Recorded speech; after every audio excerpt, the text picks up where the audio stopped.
नमस्कार। आज हम एक बहुत ही खास प्रार्थना के शब्दों और उसके गहरे अर्थों में उतर रहे हैं। नवोदय प्रार्थना।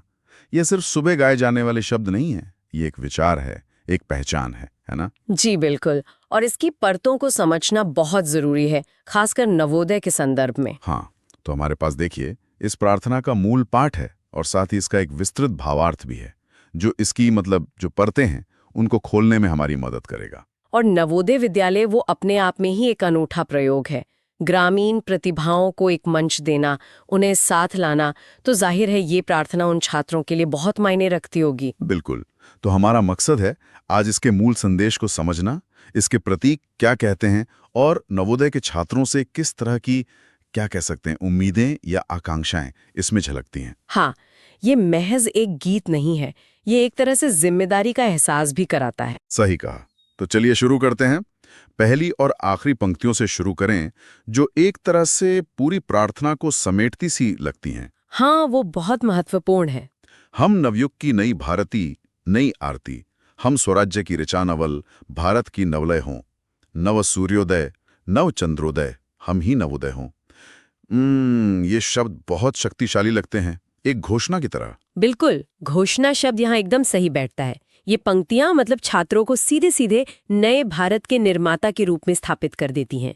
नई भारती, नई आरती, नवलय, नई लय, ये सब नएपन और एक नई शुरुआत का संकेत है। और नवोदय का तो अर्थ ही है नया उदय। हाँ बिल्कुल। तो ये छात्र खुद को ही उस नए सवेरे का प्रतीक मान रहे हैं, जो देश में आशा और बदलाव लाएगा। ये सिर्फ भविष्य की उम्मीद नहीं है, ये खुद को ही भविष्य के रूप में देख रहे हैं एक तरह से।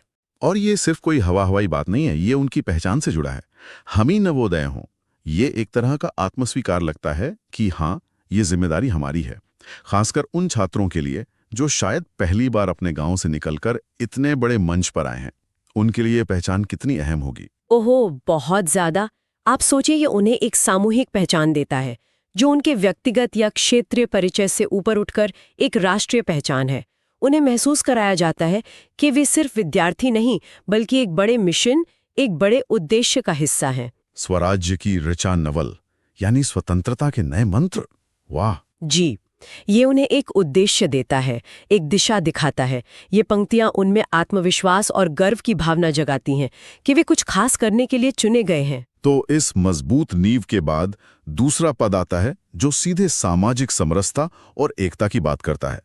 रंग जाति पद भेद रहित हम सबका एक भगवान हो, संतान है धरती माँ की, हम धरती पूजा स्थान हो। हाँ, ये नवोदय के मूल विचार से कितना मिलता जुलता है, जहां अलग अलग पृष्ठभूमि के बच्चे एक साथ रहते और पढ़ते हैं। हाँ, ये पंक्ति तो जैसे नवोदय विद्यालयों की आत्मा को छूती है। रंग जाति पद भेद रहित, ये सिर्फ एक नारा नहीं है, ये उनके रोजमर्रा के जीवन का सच है, या कम से कम आदर्श है। जब भिन्न सामाजिक और आर्थिक पृष्ठभूमि के बच्चे एक साथ रहते हैं, तो ये समानता का भाव स्वाभाविक रूप से पनपना चाहिए, और प्रार्थना इस भाव को और मजबूत करती है। और ये धरती माँ का प्रतीक। हाँ, ये बहुत महत्वपूर्ण है। जब हम सब एक ही धरती माँ की संतान हैं, तो फिर भेदभाव का सवाल ही कहाँ उठता है। धरती को पूजा स्थान कहना, ये प्रकृति और अपने राष्ट्र के प्रति गहरे सम्मान को भी दिखाता है। इसमें एक और पंक्ति है, पूजा के खिल रहे कमल दल, हम सर्वोदय के साधक हों। ये कमल दल का प्रतीक क्या दर्शाता है यहाँ? कमल का फूल हमारी संस्कृति में पवित्रता, सुंदरता, ज्ञान, कई चीजों का प्रतीक है। हाँ, खिल रहे कमल दल, इसका मतलब हो सकता है कि ये सभी छात्र मिलकर एक सुंदर खिले हुए कमल की तरह हैं, विविधता में एकता। अच्छा। वे अलग अलग पंखुड़ियां हैं, हाँ। पर मिलकर एक संपूर्ण सुंदर फूल बनाते हैं। और सर्वोदय, ये शब्द भी बहुत गहरा है। जी, सर्वोदय यानी सबका उदय। यहाँ सबका उत्थान। ये गांधी जी का एक बहुत महत्वपूर्ण विचार था, जिसका लक्ष्य समाज के सबसे पिछड़े व्यक्ति का भी विकास करना है। तो ये छात्र खुद को सिर्फ अपने व्यक्तिगत विकास तक सीमित नहीं रख रहे हैं। बिल्कुल नहीं, वे खुद को पूरे समाज, खासकर जो वंचित हैं, उनके उत्थान का साधक मान रहे हैं। ये एक बहुत बड़ी सामाजिक जिम्मेदारी का संकल्प है, अगर देखा जाए तो। यानी एकता से आगे बढ़कर ये छात्र समाज के प्रति अपनी भूमिका को भी परिभाषित कर रहे हैं। तो इस सामूहिक पहचान और सामाजिक जिम्मेदारी के बाद वे अपनी व्यक्तिगत और सांस्कृतिक पहचान को कैसे देखते हैं? तीसरा पद इसी पर केंद्रित लगता है। मानव हैं हम, हलचल हम, प्रकृति के पावन वेश की। हाँ, और यहाँ क्रम बहुत दिलचस्प है। सबसे पहले वे खुद को मानव कहते हैं। हाँ, ये उनकी सबसे बुनियादी सार्वभौमिक पहचान है। किसी भी राष्ट्रीय या सांस्कृतिक पहचान से पहले वो इंसान हैं। फिर वे हलचल हैं, मतलब वे स्थिर नहीं बल्कि जीवंत हैं, ऊर्जा से भरे हैं, प्रकृति की गतिशीलता का हिस्सा, वे बदलाव लाने वाले हैं। और प्रकृति के पावन वेश की। हाँ, यानी वे प्रकृति का ही पवित्र सुंदर रूप है। और फिर वो खुद को भारत के विशाल प्राकृतिक प्रतीकों से जोड़ते हैं। हम हिमगिरी, हम नदियां, हम सागर की लहरें हों। ये सिर्फ भूगोल का पाठ तो नहीं होगा। नहीं, बिल्कुल नहीं। ये गहरे रूपक हैं, प्रतीक हैं। हिमगिरी यानी हिमालय, दृढ़ता, स्थिरता, ऊंचाई का प्रतीक है। अच्छा। नदियां जीवन, प्रवाह, पोषण का प्रतीक है। सागर की लहरें विशालता, गहराई और अनंत संभावनाओं का प्रतीक हैं। इन प्रतीकों के जरिए छात्र खुद को भारत की आत्मा से, उसकी शक्ति और विशालता से जोड़ते हैं। वो महसूस करते हैं कि वे इस महान राष्ट्र के अभिन्न अंग हैं, उसकी विरासत के वाहक हैं। ये उनकी जड़ों को मजबूत करता है। और इसी पद में आगे है, खिले फले हम में संस्कृति इस अपने भारत देश की। ये एक सक्रिय भूमिका की बात लगती है, सिर्फ विरासत को ढोना नहीं। सही कहा आपने। वे सिर्फ संस्कृति के दर्शक या संग्राहक नहीं बनना चाहते। वे चाहते हैं कि भारतीय संस्कृति उनके माध्यम से खिले और फलें। यानी वे संस्कृति को जीवंत रखना चाहते हैं, उसे आगे बढ़ाना चाहते हैं, शायद उसमें कुछ नया जोड़ना भी चाहते हों। और फिर वे खुद को जीवन की मंगल माटी कहते हैं। ये बहुत सुंदर कल्पना है। हाँ, ये बहुत सुंदर है। जैसे उपजाऊ मिट्टी में बीज पनपता है, वैसे ही ये छात्र खुद को वो मिट्टी मानते हैं जिस पर देश का शुभ और उज्जवल भविष्य, मंगल पल्लवित होगा। ये उनके कंधों पर एक बड़ी जिम्मेदारी भी डालता है और साथ ही उन्हें प्रेरित भी करता है। तो पहचान, संस्कृति और प्रकृति से जुड़ने के बाद चौथा पद आता है, और ये कर्म, प्रगति और मूल्यों की ओर मुड़ता है। हाँ। हरि दूधिया क्रांति शांति के श्रम के वंदनवार, भागीरथ हम धरती माँ के सूरम पहरेदार हों। यहाँ तो सीधे सीधे राष्ट्रीय उपलब्धियों और भविष्य के संकल्पों का जिक्र है।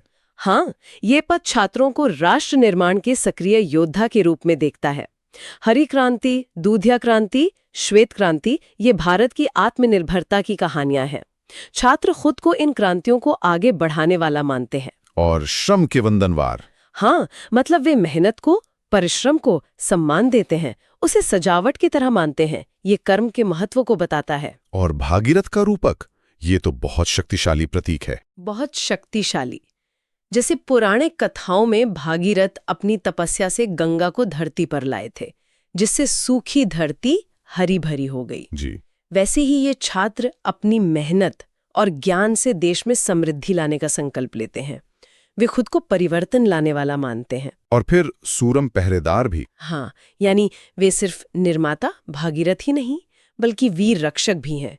वे देश की सीमाओं की, उसके मूल्यों की, उसकी संस्कृति की रक्षा करने वाले बहादुर सिपाही हैं। ये उनमें एक सुरक्षा और जिम्मेदारी का भाव भरता है। इसी पद में मूल्यों की भी बात है। सत्य शिव सुंदर की पहचान, बनाए जग में हम। ये तो भारतीय दर्शन के गहरे तत्व हैं। जी, सत्यम शिवम सुंदरम, यानी सत्य, कल्याण और सुंदरता, ये भारतीय चिंतन के उच्चतम आदर्श माने जाते हैं। और छात्र संकल्प लेते हैं कि वे इन मूल्यों को न सिर्फ भारत में बल्कि पूरी दुनिया, जग में स्थापित करेंगे। ये उनके वैश्विक दृष्टिकोण को दिखाता है। हाँ, ये दिलचस्प है। वे सिर्फ अपने देश तक सीमित नहीं सोच रहे। बिल्कुल।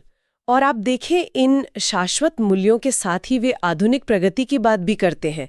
अंतरिक्ष के यान ज्ञान के हम ही नवोदय हों। हाँ, ये संतुलन बहुत आकर्षक है। एक तरफ गहरे पारंपरिक मूल्य, दूसरी तरफ विज्ञान और तकनीक में आगे बढ़ने की आकांक्षा, ज्ञान के अंतरिक्ष यान बनना। बिल्कुल, ये दिखाता है कि प्रार्थना परंपरा, प्रगति और आधुनिकता को विरोधी नहीं मानती, बल्कि उनमें एक तालमेल, एक समन्वय देखती है। छात्र ज्ञान विज्ञान के क्षेत्र में अंतरिक्ष यान की तरह ऊंची उड़ान भरना चाहते हैं, नई खोजें करना चाहते, लेकिन साथ ही सत्यम शिवम सुंदरम जैसे मूल्यों को भी जीवित रखना चाहते हैं। ये एक समग्र विकास का दृष्टिकोण है। हाँ बिल्कुल, भौतिक प्रगति के साथ साथ नैतिक और आध्यात्मिक उन्नति भी। वे नवोदय यानी नए उदय के प्रतीक सिर्फ भारत के लिए नहीं बल्कि ज्ञान विज्ञान के क्षेत्र में भी हैं। तो अगर हम इन सभी पदों को एक साथ देखें तो इस प्रार्थना का सार क्या निकलता है? ये छात्रों को किस तरह का नागरिक बनने के लिए तैयार कर रही है? देखिए, संक्षेप में कहें तो ये प्रार्थना एक तरह का खाका तैयार करती है एक आदर्श भारतीय नागरिक का, जो ज्ञानी हो, ज्ञान के यान, विनम्र हो, धरती माँ की संतान और समाज के प्रति जागरूक हो, सर्वोदय के साधक। हाँ, ये उनमें गहरी राष्ट्रीय एकता की भावना जगाती है, रंग जाति पद भेद रहित उन्हें अपनी सांस्कृतिक जड़ों पर गर्व करना सिखाती है, खिले फले हम में संस्कृति, और उन्हें देश के नव निर्माण में सक्रिय भूमिका निभाने के लिए प्रेरित करती है। चाहे वो फिर मेहनत से हो। हाँ, चाहे वो कर्मठता हो, श्रम के वंदनवार, या समृद्धि लाना हो, भागीरथ, देश की रक्षा करना हो, सूरम पहरेदार, या फिर दुनिया के मंच पर भारतीय मूल्यों और ज्ञान का परचम लहराना हो, सत शिव सुंदर, अंतरिक्ष के यान। ये वाकई बहुत दिलचस्प है कि कैसे इतने सारे आयामों को सामाजिक, सांस्कृतिक, राष्ट्रीय, वैज्ञानिक, नैतिक इन कुछ पंक्तियों में पिरोया गया है। ये सिर्फ एकेडमिक उत्कृष्टता की बात नहीं करती। सही कहा, यही इसकी खासियत है। यह छात्रों को एक होलिस्टिक, एक संपूर्ण व्यक्तित्व के रूप में देखती है। ये उन्हें याद दिलाती है कि उनकी शिक्षा सिर्फ उनके व्यक्तिगत करियर के लिए नहीं है, बल्कि इसका एक बड़ा सामाजिक और राष्ट्रीय उद्देश्य है। और शायद नवोदय विद्यालय का लक्ष्य भी यही है। बिल्कुल, सिर्फ मेधावी छात्र नहीं, बल्कि जिम्मेदार और संवेदनशील नागरिक तैयार करना। यह प्रार्थना उस लक्ष्य को हासिल करने का एक शक्तिशाली भावनात्मक और वैचारिक उपकरण है। यह उनमें ये विश्वास जगाती है कि वे वास्तव में नए भारत का नया उदय है, हम ही नवोदय हों। तो ये थी नवोदय प्रार्थना की हमारी ये गहन पड़ताल, उम्मीदों, आकांक्षाओं और जिम्मेदारियों का एक अद्भुत संगम जो युवा कंधों पर एक नए भारत का सपना रखता है। ये दिखाता है कि शब्द कितने प्रेरणादायक हो सकते हैं, है ना? जरूर।